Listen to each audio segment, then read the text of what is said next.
What's going on YouTube? Focus Hands here. So today I'm going to be doing a little bit of practice with the air compressor I bought on my birthday, and I'm going to be spraying down this little thing behind me. I'm going to show you. I'm going to be sanding this down. This is the old spoiler for the car, so I'm going to practice on this one before I actually paint the new spoiler, and I'm going to use that color that I came up with from a previous episode about this space gray. If you haven't watched it, it's a short little episode, check it out. But I'm going to be shooting that, sanding, prep, primer, paint, and we'll get to clear whenever I get to clear. But yeah, stay tuned. It should be a fun one, and more of a learn how and shoot kind of thing. Stay tuned.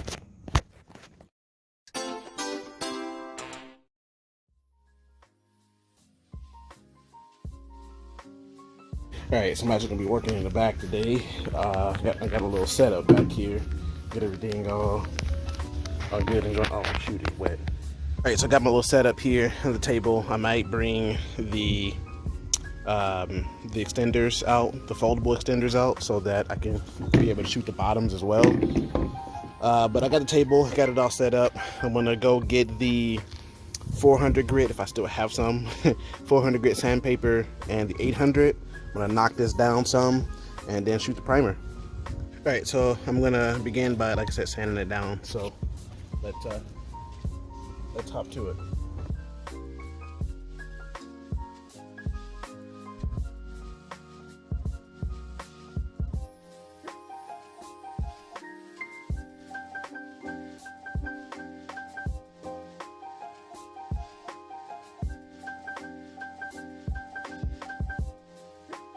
Alright YouTube, so I just finished sanding it down with the 400.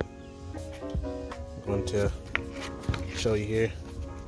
Got the 400 grit sandpaper. Next I'm going to hit it with the 800 and wipe it down real good with some degreaser to get all the contaminants on it, contaminants that are on it and oils that are on it, even from my hand, off, so that we can make sure that primer coat goes on fine and doesn't have any fish eyes contamination in it, yada yada. Because I want to start getting this to look the best I can to get ready for respraying for my car. So this is what this is ultimately leading up to, is practice. Well, the practice now was leading up to me respraying the car here in the summer. So let's get to that 800 grit. Stay tuned.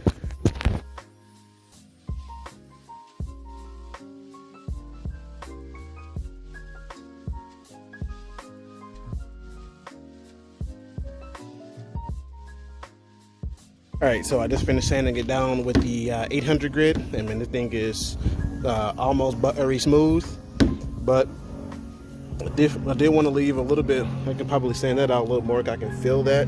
That'll show up in the paint. So I'm going to go back over that and make sure I get those sanded out really good. Because anything that you have at this stage will show up definitely in the base coat. If you can feel any type of texture that is unsmooth at this state, will show up in that base coat, as I was told. A lot of the readings that I've been doing and video watching. For how to paint, and everyone seems to have like some kind of different technique. Choose which technique I guess works for you. I'm going to try multiple of several and fit all of them together to make something work. Anyway, yeah, so I'm going to go ahead and wipe this all down, finish sanding that area, wipe this all down with the degreaser, and get the foldables and get ready to shoot the primer. Stay tuned. Alright, so I got it all wiped down, and I'm getting ready to mix up the primer now. And yeah, so let's go mix it up. So over here I have the Rustoleum products I'm going to be using for this video. Let me zoom in, and I think the primer's over here.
Okay, so my prep work wasn't the best, and you can already see signs. Let me zoom in. You can already see signs of issues, like that fisheye right there, fisheye right there, along here. These areas were not cleaned very well. And this is a good test to show you all that prep work is 100%, well, not 100%, but like 90 to 95% the make and break of a good, clean paint job. So I've been told. But until you see it yourself, you know, you won't actually believe it.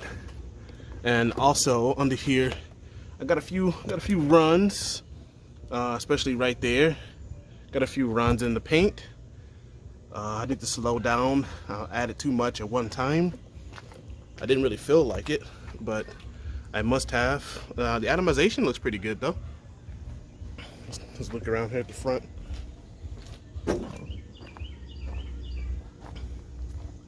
Yeah, it's got to be a little bit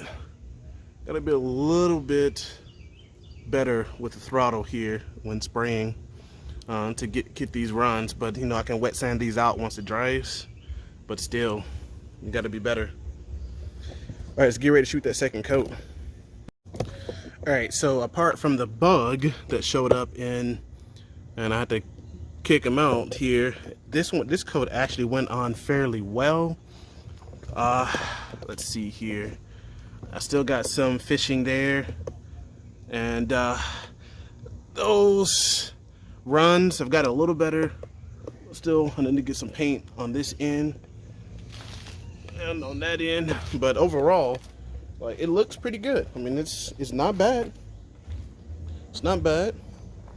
Let me zoom out a little bit more for you. Yeah, so it's not bad at all. You know, for first tryers here, getting better, you gotta try it. You gotta get out and actually paint in order to get better. You're just not gonna be good day one unless you're a prodigy. So props to myself and props to you for going out and trying it. Let me switch bases real quick before I move on to the third coat. So I actually picked this compressor up from Lowe's, and it is the Cobalt 26-gallon Quietech compressor.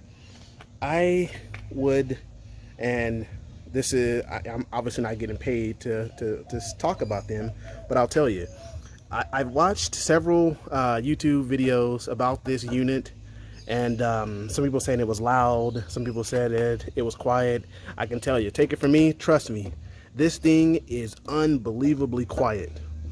Inside and out, I can hardly even hear the daggum thing when it turns on. So if you are in the market for a compressor and you want to get a good one, I suggest picking this up if you want one that's good and quiet. This thing is freaking amazing.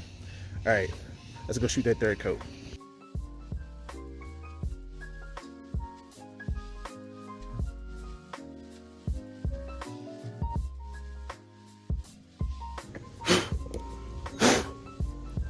All right, except for the bugs that like want to keep jumping on stuff that you paint. It's really annoying.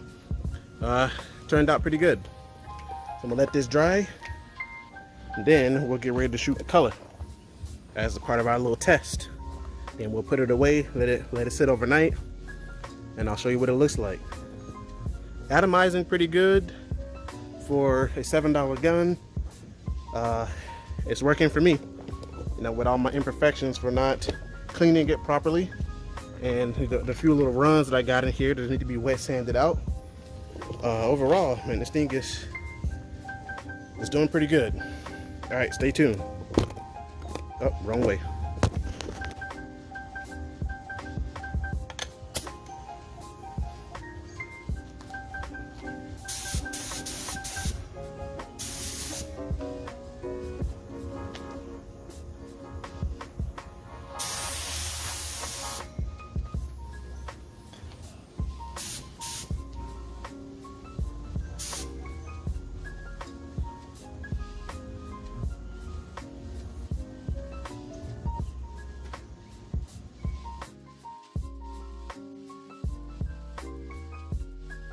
All right, so I had a slight issue. The color of the paint is way too bluish. So I'm just kind of experimenting now on what color I need to get this so that it matches that space gray that I had envisioned. I might do a lot of work on that because my ratios are wrong, but I'm gonna spray this color to see what it looks like. So let's hop to it.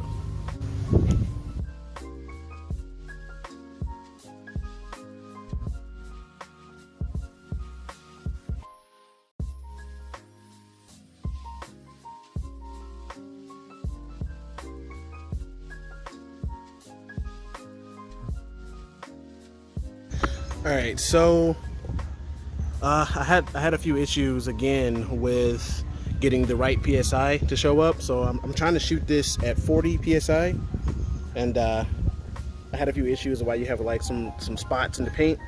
I need to work that out obviously before, and or I will upgrade my gun. I probably will upgrade my paint gun so that that's easier on that front, because I had everything open. Let me back this up. I had everything open so that I can get a lot of airflow through and try to atomize the paint. I wonder if I actually put a reducer in it. I think I did, but I think that this color is much more of the gray that I was looking for, and it's not as blue. You probably can't tell, so I can pull it back. You probably can't tell from the camera, but if you can, that's cool. But yeah, this is more of the space gray that I was going for, and the ratio that I used in the paint cup was I used 2 parts of the smoke gray. I used 1 part, so I went to the 2 on the can. Let me just show you. So let's see, 2 to 1. So I went over here. Zoom in here. See if I can see it myself. All right, so I can't really see it myself, but I'm on this point. So right here, I went to the 2, and I put that smoke gray, and then I put 1 part of the royal blue, which brought it up to the 3, and then I did up to the 2 here for the flat black, and then I mixed it all together, and that's what came out. This color came out to that spec, and I like this. It's got a little hint of blue to it, like almost a little hint of blue, but a lot more of the smoke gray came out, and a little bit of that flat black. That's what I was going for. So if I was actually doing this for real, obviously I'd be doing it inside of a spray booth, garage, whatever, so all this crap you see in it won't be in there. But I think that it will actually look pretty good. I'd have hardener in it. I have a hardener here that I use for the enamel paints to give it, to harden it up, make it last longer. I picked this up from from Amazon, and it's worked real good for the rims that I haven't shown you yet. I actually sprayed the 18 by 18 rims that I'm getting ready to put on the car once I get the second set of the adapters that I need for that project, and obviously tires. But yeah, so this looks pretty good. I'm gonna flip it over to the front so you can see what it looks like with the other blue, and you should be able to tell the transition. The one is way blue, and this one is obviously the space gray. All right, let me flip it over. All right, so here's the front side. Don't worry about the stuff in the paint. It's a tester, obviously. So this one looks a lot more blue. It's got a subtle hint of blue to it, more than you saw on the other side. The other side is more or so the space gray that I wanted to go with, and obviously this one isn't. So when I get the gallon of smoke gray, I need to make sure that I keep those ratios in down to the cup. And I'm going to go look at some more YouTube videos on how to mix paint and then get it ready for the mineral spirits, acetone, whatever you're using to thin the paint, so that my ratios are great. And I'll probably reshoot this again so that I get these skills honed in, get a better gun, obviously, and we should be well on our way to painting the car in the summer. Well, what I mean to say about that is I think today was a failure. Um, One, I didn't shoot very well. I started out shooting pretty well. I had some trouble with the compressor that happened off camera. It literally did not turn on, so I was losing PSI, which I think was part of the problem. I was getting like the little spots you can see in here, the splashes. So those obviously aren't good. It didn't atomize very well. So I mean, in the excuse me, in the comment section down here, let me know, should I switch out to a better spray gun? I think the Husky has one. I might want to try theirs. There's one that I see on Amazon that's like 200 and something bucks, but I don't know if I need to get that one. What I want to be able to do is atomize the paint a lot better than what I'm seeing here. Let's see if I can get in the light. You can see that right there is what I'm trying to not have in the paint. If you're an experienced painter and you're watching this, let me know. I like to figure out how to get better at this quickly. Anyway, yeah. Well, that's gonna be it for me today. Like, comment, subscribe, share this, ring that notification bell. Make sure that you're staying up to speed on what's going on, and hopefully you're out trying some of these projects and fixing your own car. With that being said, I'll catch you next time. Peace. Whoops, that was a fail.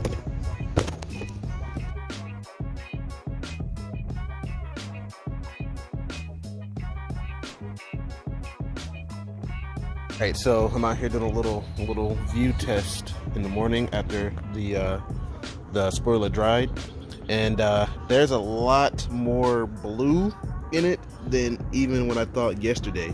So I need to back up off the royal blue a little bit more, so that it's a little more gray than this is. This is way too blue for me and my liking. I definitely need to get this space gray ironed out. See what the front side looks like. Even more so blue. Really blue. Not good. So this is what it looks like. See it here. Has a lot of orange peel in it. And I think due to complications from yesterday's spray. But overall, like right there was pretty good, but overall, bad job. Gotta try again. All right, see you next time.